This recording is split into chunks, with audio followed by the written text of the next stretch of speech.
লাহে লাহে চৰকাৰসমূহে কি কৰিব যে কাম পাবৰ কাৰণে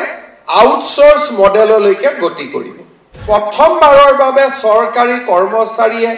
টকা নিদিয়াকৈ চাকৰি পাইছে তাৰমানে আমি টকা লৈ চাকৰি দিব লাগিছিল নেকি ট্ৰান্সফাৰ পোষ্টিংত কোনেও কত টকা খৰচ কৰিব নালাগে বেয়া কিয় পাব লাগে মই খুদিলো মোক অলপ ভাল কৰি বুজাই ককছন তেতিয়া প্ৰথম উত্তৰ আহিলে যে আপুনি মুখ্যমন্ত্ৰী হোৱাৰ পিছত চৰকাৰী কৰ্মচাৰীসকলে বেছিকৈ কষ্ট কৰিবলগীয়া হৈছে আৰু সেই কাৰণে চৰকাৰখনক বেয়া পাইছে যেতিয়া মোৰ হাতত চাকৰি নাছিল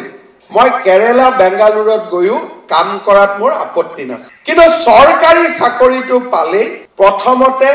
মোক ঘৰৰ কাষলৈ আনিব লাগিব আৰু ঘৰৰ কাষত অনাৰ পিছত পাৰিলে এবাৰ অফিসটোত গৈ ভুমুকি মাৰি আহাৰ পিছতে মোক দৰমহা দিব লাগিব এই যেটো প্ৰক্ৰিয়া এই প্ৰক্ৰিয়াটোৱে আমাক কতো কেতিয়াও আগুৱাই লৈ যাব নোৱাৰে আমাৰ ৰাজ্যখনৰ চৰকাৰী কৰ্মচাৰীসকলে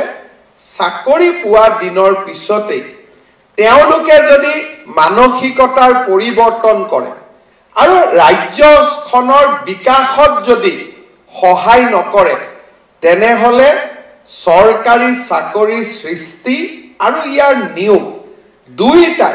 এটা বিফল প্ৰয়োগ হিচাপে ৰৈ যাব